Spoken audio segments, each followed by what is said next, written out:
So I think it's recording now. It says it's recording. Hi there, Dr. Calloway here. Over the last couple of months, I've been sending out videos and trying to talk about health and wellness. And there's so much information online, and video is a cool medium. And there's so many brilliant people out there that I don't want to hear myself talk all the time. So I'm going to be interviewing people. And today I get to start with a superstar chiropractor who's in Hawaii. I'm in the Bay Area. It's rainy here. It doesn't feel tropical though. I will let you introduce yourself before I start picking on you with questions. How's that sound? Sounds great. Okay. Who are you?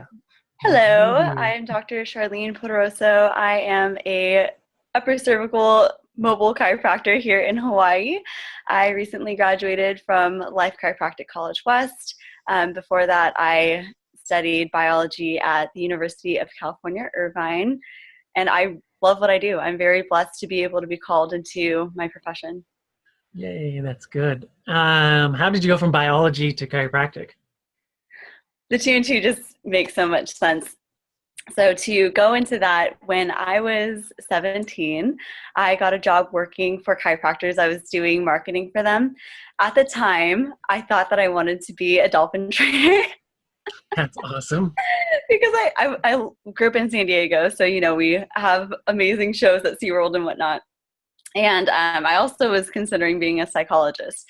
So when I was in my senior year of high school, there were a bunch of people at my school that had this gig that they're going over to malls and whatnot and doing marketing for chiropractors. And I ended up landing the job because I'm like, hey, I need a few bucks. That'd be great right before I leave for college. And the crazy thing was when I got interviewed, they asked me, what do chiropractors do? And I honestly had no idea. I had no idea what chiropractors did. I said, I know that you see them after you get in a car accident and you get a lot of money. And my boss at the time was thinking, okay, well, I'll give you a shot. For some reason, she gave me a shot, and she said it was because I had this leather-bound notebook, and she just felt like, what is a 17-year-old doing, like planning all these things? So she had faith in me. So I started working with these chiropractors, and I wasn't doing well doing marketing for them because I was really shy and timid. And they're like, okay, no one's around the booth right now. Do you want to get adjusted? And I said, no, like I don't want to get like popped or cracked or anything. And the chiropractor got so mad because he's like, what are you doing marketing for me if you don't believe in what we do? So he said, get down on the table, and he adjusted me. Nice. I popped off the table and I was like, oh my gosh, I feel so amazing. Wow. Like I was also working as a waitress at a small cafe. So I had like all the stress and tension that I didn't realize I was holding there. So I was like, wow, that was really cool. And as time went on, I started going to some of their philosophy talks and getting to know more about chiropractic. They were like, what did you say you want to do? And I was like, well, either a dolphin trainer or a psychologist. And they're like, why don't you be a chiropractor? You'd be a really great chiropractor. I'm like, that's a great thought. Actually, sure. Yeah, that sounds like a good idea. Right. So I ended up getting into UC Irvine, was studying biology. And during that time, Dr. Calloway knows the story, but basically my mom, who's a nurse, had really bad low back pain to a point where her quality of life was just non-existent.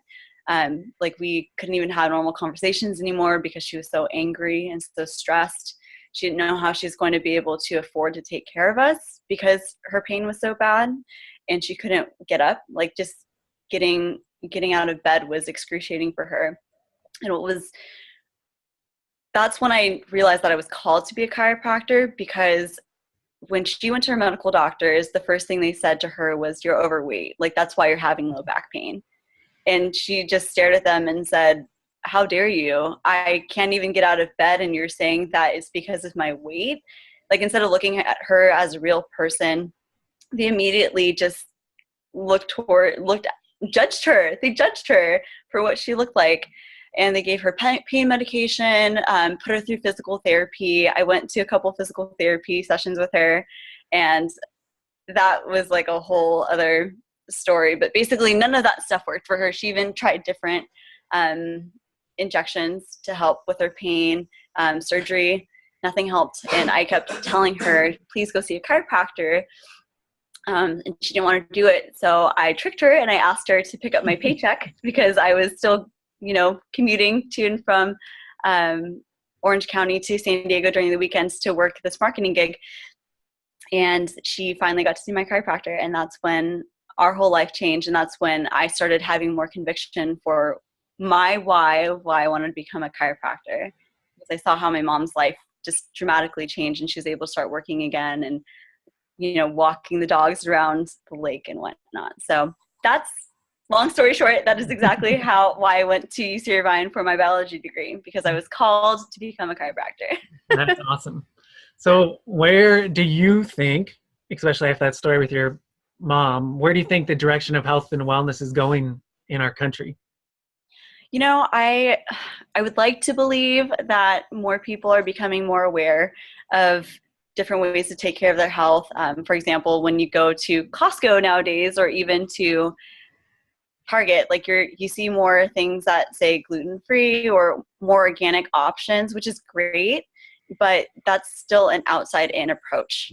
You know what I mean? That's not someone taking care of their entire body and addressing the root cause of the problems, which is what we do as chiropractors. So we're looking at the body holistically.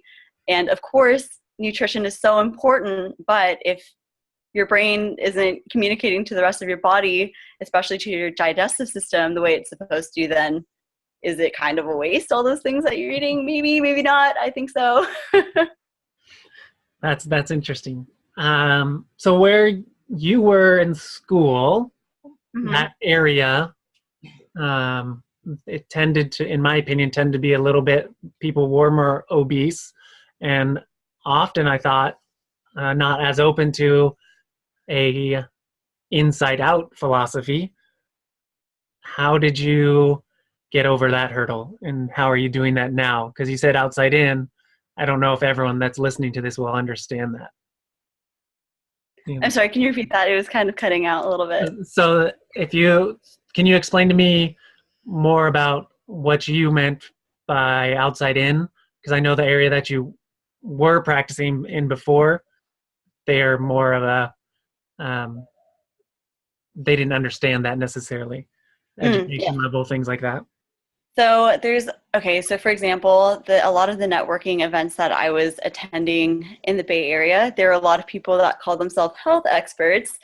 And the reason why I say this is because just because you're selling a supplement, or just because you are selling a lotion, potion, whatever, doesn't mean that you're a health expert. Because do they understand the systems in the body? Do they study this, the way that we did or do as doctors and continue to study it this way? Or are they just trying to run after the symptoms instead of treating the root cause of the problem? So from an inside out perspective, so as chiropractors, we know that the brain communicates to the rest of the body, the brain down the spinal cord, out through the nerves and whatnot.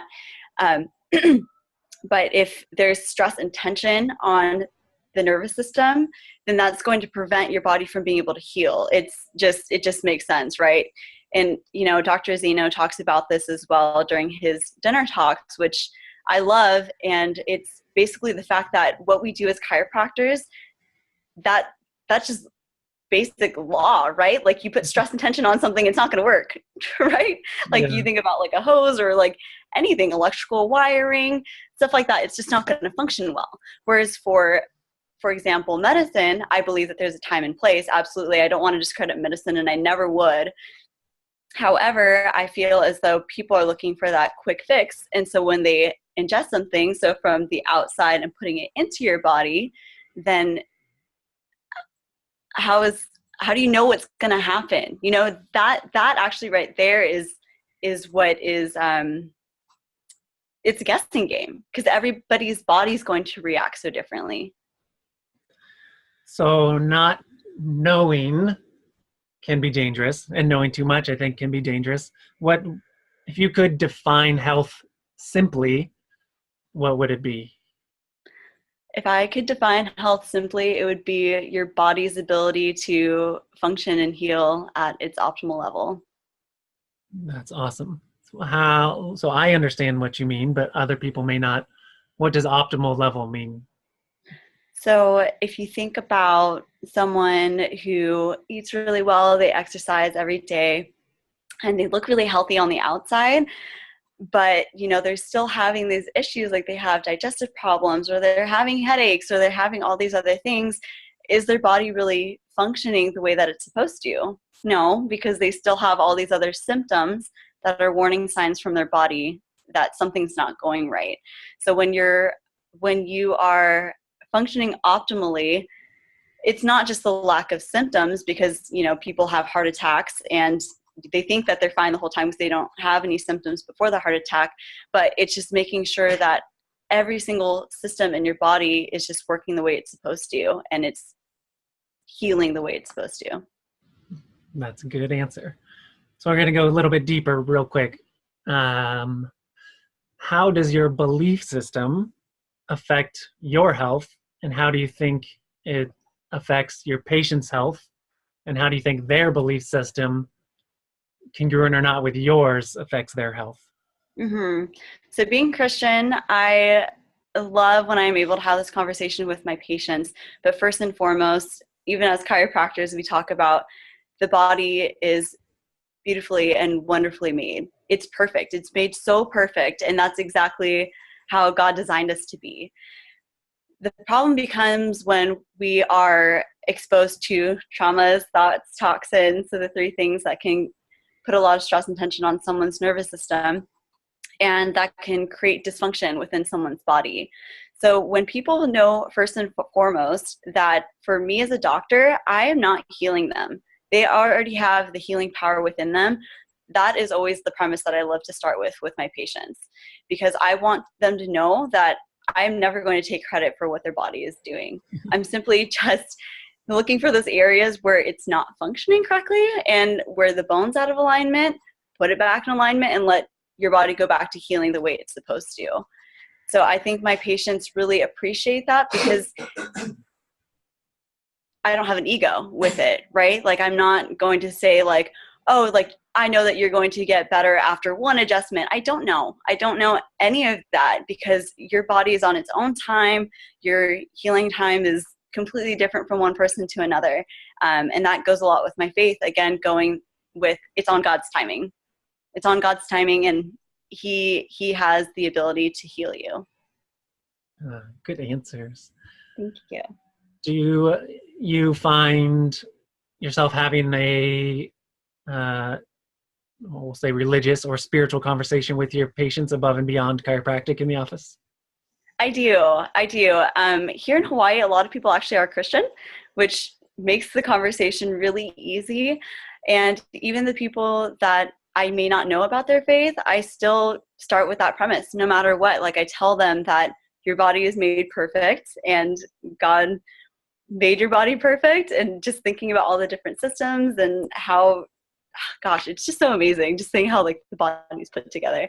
I always start with that, and they get it. They totally get it. Like, everything was intentional, like how they were created and designed. Awesome. Let's see. I have a couple other questions here. We obviously know that you do chiropractic. What most people, I would imagine, don't know, and you didn't know when you started, is that not all chiropractic is twisting, popping, cracking, that sort of modality of chiropractic. Right. What treatments or adjustments do you see being successful and not successful in your practice? I truly believe that all different types of chiropractic works for everybody. It really depends which one is tailored for that person. For me personally, I've seen the best results doing upper cervical chiropractic care, and it just makes sense to me, just because if the first bone in your neck is out of alignment and is putting stress and tension on your spinal cord and the rest of your nervous system, that affects everything below it too. So for me, I always love to stick with upper cervical chiropractic care. It just makes sense, right? Oh, sorry. The internet says it's unstable. I can hear you okay. Okay, perfect. But yeah, I love chiropractic. There's a technique for everybody. And for me personally, I just have seen the best results for my patients when I adjust the upper part of their neck, the atlas. Perfect. All right. You know me well. You had to deal with me for what, a year, a little over a year. One of my favorite things is to make people laugh. So you have to give me your best clean joke. Okay. So this is one of the pastor's jokes, which I think is very appropriate. Basically, there's this guy, and he's in such a financial rut, and he's just like, God, let me win the lottery. Let me just please win the lottery. And he wakes up the next day, and he's like, dang, I didn't win the lottery. He's like, it's okay, I'll try again. So he's like, he gets on his knees, and he's praying. He's like, God, please, I just need to win the lottery. I need money for my family. And then the next day comes, and he's like, dang it, I didn't win the lottery. And he's like, God, if you can hear me, please answer. Why am I not winning the lottery? And God just comes out, and he's like, buy a lottery ticket. Meet me halfway. Just buy a lottery ticket. And the reason why I love that joke is because it's like, you know, there's so many times that we're asking and praying for things, but it also takes work from us too. And, you know, as a newer doctor and a newer entrepreneur, it's easy to, like, you know, feel like twiddle your thumbs. I have the best thing for people. Why aren't they coming to me? And it's like, well, it's going to take some work. It's going to take you going out and meeting people. So I'll buy that lottery ticket. Every day. Yeah. All right. So as we come to a end here, thank you for coming on and talking. I always love hearing your stories and your passion. Any words of wisdom to people that are listening to this? Hopefully people are listening to it, right? They will be. More so for doctors or for just like any audience? Anyone. Okay.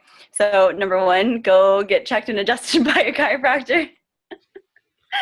And number two, your health is your greatest wealth. So make sure that you take care of it, because you can have all the amazing things like a new car or a TV or whatnot, but where is your life if you aren't taking care of your health? That's an excellent one. Plug time. I know I didn't let you know that you were going to do this, but where can people find you if they want to get checked by you? Thank you. They can find me at www.hawaiishousecallkairos.com. I'm in Oahu in Hawaii. You could just visit that and book it right then and there. Cool. That was awesome. Thank you so much. Thank you.